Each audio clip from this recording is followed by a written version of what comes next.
Click होना चाहिए, जिहाद तुरंत क्लिक करना चाहिए, हिजाब तुरंत क्लिक होना चाहिए। राजनीति और धर्म दोनों एक सिक्के की दो पहलू है कि धर्म में जनता को उलझा दो और राजनीति में इनको फंसा के बिल्कुल ही कंगाल हो जाए, लेकिन एक समुदाय विशेष के पेश टाइट हो रहा है, इसलिए हम खुश होते रहे। उसके आगे है ना उड़ने वाला जो है गाड़ी बना रहे हैं और हमारे लोगों को इसमें लगा दिया है कि मस्जिद के नीचे मंदिर खोदने में आप लग जाओ। अब सरबत जिहाद होने लगा।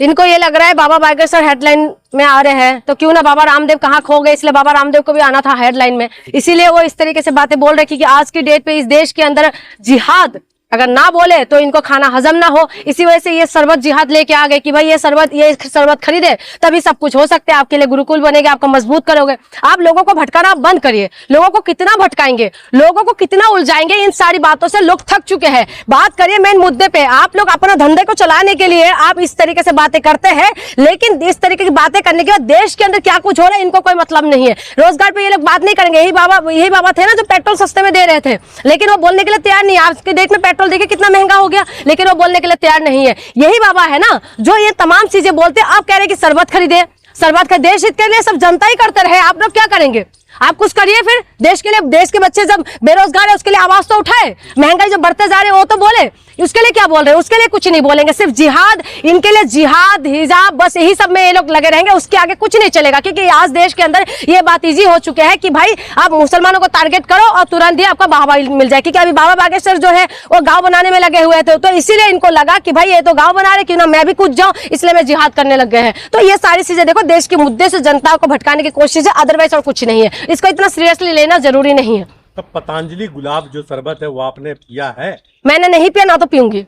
मुझे पीने का इतना शौक भी नहीं है ये सब शरबत वगैरह। और दूसरी बात, ऐसे लोगों की तो मैं शरबत पीना भी नहीं चाहती हूँ, क्योंकि जो देश के अंदर बांटने की कोशिश करते हैं, जो देश को उल्टी सीधी बातें करते हैं, हमें ऐसे लोगों से हमें शरबत लेने की जरूरत नहीं है। इस देश के अंदर मेल मिलाप की बात कोई करते हुए आपने देखा है? कोई कहते हैं मैं हिंदू गांव बना लूंगा, कोई कहते हैं कि मैं शरबत में जिहाद हो जाता है। तो ये तमाम तरीके की जो बात है मेन मुद्दे से जनता को भटकाने की कोशिश है। आप एक बात बताइए, इस देश के अंदर महिला सुरक्षित नहीं है, उसमें ये लोग सवाल नहीं करते। इस देश के अंदर रोजगार नहीं है, इसमें सवाल नहीं करते। चाइना उड़ने वाला जो है गाड़ी बना रहे हैं और हमारे लोगों को इसमें लगा दिया है कि मस्जिद के नीचे मंदिर खोदने में आप लग जाओ। तो तमाम जो चीजें हैं, ये तमाम चीजों में ये लोग हमें उलझाने की कोशिश करें। इस देश के अंदर जो है अगर किसी फैमिली मैटर में किसी औरत ने किसी को मार दिया, बिल्कुल गलत है, ये चीज नहीं होना चाहिए। लेकिन नीला ड्राम के बारे में चर्चा तो होता है, लेकिन छत्तीसगढ़ में एक पत्रकारों को मार के सेफ्टी टैंक में जो बंद कर देते हैं टैंक के अंदर, लेकिन उसके बारे में जो समाज के लिए मरा है उसके लिए चर्चा करने के लिए तैयार नहीं है। जो फैमिली मैटर में जिसका घटना हुआ है और पूरा देश में इसका चर्चा है, तो यही सबसे बड़ी बात है कि जिस मुद्दे में बात होना चाहिए उस मुद्दे में बात नहीं होगा। क्या पत्रकार हिंदू नहीं थे क्या?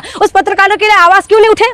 क्यों नहीं होते? आज महिलाओं के साथ जब बलात्कार होते हैं, तमाम महिलाओं को बलात्कार करते हैं, चलो महिला को तो छोड़ दीजिए, गाय भी नहीं बच पा रहे हैं। बताइए किस मानसिकता से आते हैं, कहां से आते हैं ये लोग? अगर उनका नाम कलाम होते, उनका नाम अब्दुल होते तो पता नहीं क्या हाय तौबा बच जाता, लेकिन उनका नाम जब अलग अलग नाम है तो कोई गुस्सा में है, कभी कोई है, कभी कोई है, तो इसीलिए ये लोग बिल्कुल शांत होकर बैठ जाते हैं। तो आप एक बात समझिए कि ये लोग मेन मुद्दे पे जो है बात नहीं करेंगे, सिर्फ भटकाने की कोशिश करेंगे। आप एक बात बताइए, हिंदू के नाम पे वोट मांगते हैं, हिंदू को कहते हैं कि आप शरबत खरीदो, अगर आप उस कंपनी का शरबत खरीदोगे तो ये मजबूत हो जाएगा, अगर हमारी शरबत खरीदोगे तो गुरुकुल मजबूत हो जाएगा। आप मुझे बताइए कि कितने गुरुकुल खोल दिया आपने और कितने बच्चों को तुमने रोजगार दिया, कितने बच्चों को तुमने आगे बढ़ाया? जब बच्चों को पिटाई होते तुम आप कहाँ रहते हो? आप ये बताइए। तमाम जो चीजें हैं ये सारे एक कहते हैं ना कि क्या बोलते हैं उसको, पूरी प्लानिंग तरीके से होता है कि किसी भी तरीके से कभी औरंगजेब में देश को उलझा दो, कभी हिजाब में देश को उलझा दो, कभी आप इसमें वक्फ बोर्ड के नाम पे आप देश को उलझा दो। जब मेन मुद्दे से जनता भटकते रहे, इसी में ये लोग लगे रहते हैं और इसी में ये लोग जब एक खत्म हो जाते हैं दूसरा शुरू हो जाता है, दूसरा खत्म हो जाता है तीसरा शुरू हो जाता है। तो इनकी यही हालत है। एक बाबा की वाहवाही हो रहा है तो इनको लग रहा है कि बाबा तो हेडलाइन कमा रहे हैं, तो मैं क्यों पीछे रहूं? तो इसीलिए ये भी बाबा आगे है अब बोलने के लिए। पेट्रोल सस्ते में देने के लिए बोला था ना,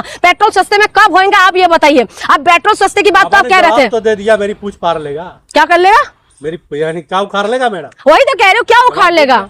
कौन क्या उखाड़ लेगा? क्योंकि देखिए इस देश के अंदर सिर्फ हम बोल सकते हैं, उसके आगे हम कुछ नहीं कर सकते। देशवासी जो है वोट देने का अधिकार है, वोट दे देते हैं, उसके बाद सरकार कौन बना रहे हैं, कौन किसका विधायक को तोड़ के लाके फिर से कौन सरकार बना रहे, ये सब तो यही लोग डिसाइड करते हैं। तो कौन क्या उखाड़ लेगा? देशवासी बोल के भी क्या उखाड़ लेंगे? पहले जो है महंगाई के नाम पे सत्ता बदल जाते थे, प्याज के नाम पे, प्याज के नाम आपको पता है दिल्ली में सरकार बदल गए थे। तो ये है कि आप वो दिन खत्म हो गए हैं, आप लोगों को फर्क नहीं पड़ता। इसीलिए मैं एक ही बात कहती हूँ कि हम डिजर्व करते ये सारी चीजें, हम उलझते रहे, हमारे पास पैसा ना हो, हमारी जमा पूंजी खत्म हो जाए, हम बिल्कुल ही कंगाल हो जाए, लेकिन एक समुदाय की विशेष के पेस टाइट हो रहा है इसलिए हम खुश होते रहे, उसके आगे हमें कुछ ना हो।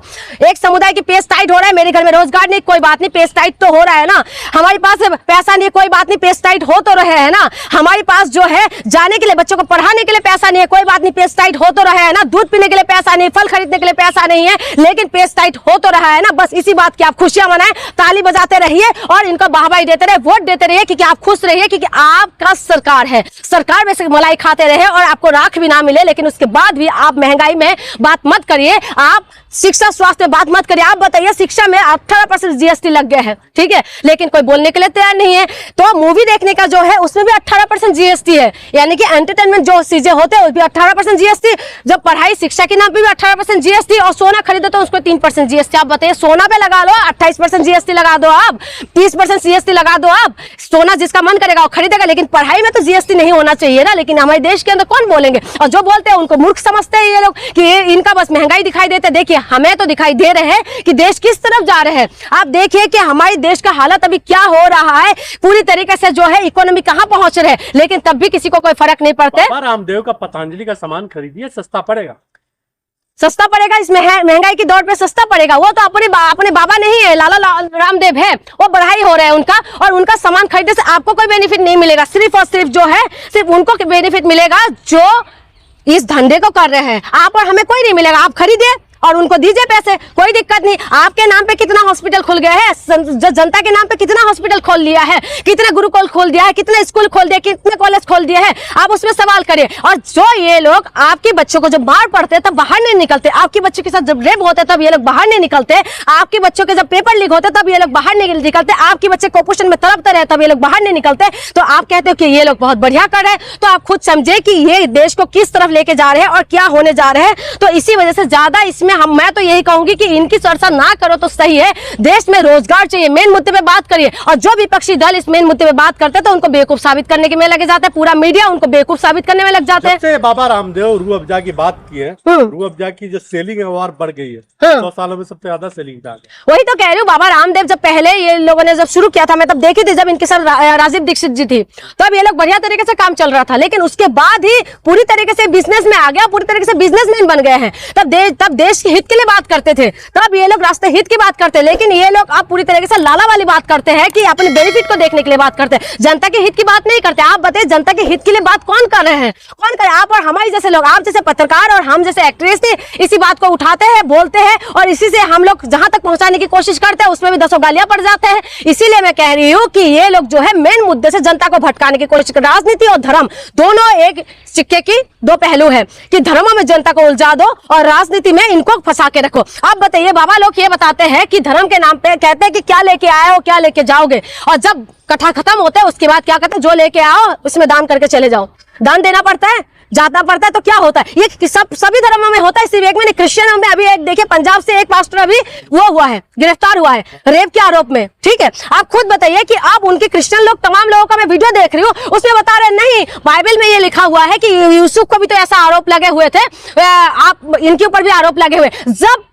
जब क्रिश्चियन लोगों के ऊपर अगर आपकी धर्मगुरु पे आरोप लगे हैं, जब साबित हुआ है, तो आज आप उनको गलत बताने में क्यों पीछे हट रहे हो? जब राम रहीम के लिए आप लोग बोलते हो कि रेपिस्ट है, जब बाबा इसका आश्रम बापू के लिए कहते हो कि जब साबित हो गया वो रेपिस्ट है, तो उनके लिए क्यों नहीं? तो ये जो दोगलापन है ना, ये चीज नहीं होना चाहिए, चाहे किसी भी धर्म की हो, चाहे वो क्रिश्चियन हो, चाहे मुसलमान हो, चाहे ईसाई हो, चाहे सिख हो, किसी भी धर्म में अगर गलत है तो उसको गलत बोलिए, किसी धर्म के साथ आप मत जोड़िए। धर्म के नाम पे ये लोग सिर्फ धंधा करते हैं और सिर्फ आपको और हमें सिर्फ गुमराह करने की कोशिश करते हैं। ये सरबत जिहाद है, ये रियल में सरबत जिहाद है या बिजनेस जिहाद है? बिजनेस जिहाद है। इसमें ये जिहाद के नाम होते शादी आ गए ना मुसलमान एंगल, तो भाई वो एंगल आते शादी, ये बिल्कुल ही हम खुश हो जाते हैं, हमारे सीना चौड़ा हो जाते, बस अब तो हमारे अंदर स्वाभिमान जग गया है। तो ये समझिए, उनका क्रोनोलॉजी समझिए, इस तरीके से शब्द को छोड़ दिया जाता है कि जब तुरंत क्लिक करे, तुरंत क्लिक होना चाहिए, जिहाद तुरंत क्लिक करना चाहिए, हिजाब तुरंत क्लिक होना चाहिए, तो नमाज तुरंत क्लिक होना चाहिए। और तो ये सारी चीजें इसीलिए बोला जाता है कि तुरंत इनकी जो एंगल से ये लोग बातों को पहुंचाना चाहते हैं उस एंगल से ये लोग पहुंच जाए। इसी वजह से आप लोग कितना भी कोशिश करो, लेकिन हम तो बोलते रहेंगे। मैं एक बात कहना चाहती हूँ, तेरी इंतजार करेंगे हम, इस देशवासियों के लिए मैं कहूंगी, तेरी इंतजार करेंगे हम, चाहे जमाना लग जाए, तेरी इंतजार करेंगे हम, चाहे जमाना लग जाए या तू आ जाए या हम ठिकाने लग जाए। हम तब तक बोलते रहेंगे जब तक देश के अंदर बदलाव ना हो। उम्मीद है कि बदलाव होगा, लेकिन देखना होगा कि जनता राजनीति में फंसेंगे या इस पेश में फंसे रहेंगे धर्म में, या सब कुछ सही होने वाले हैं, अपने मुद्दे पे आने वाले। इसके लिए तो हमारा इंतजार रहेगा। बहुत बहुत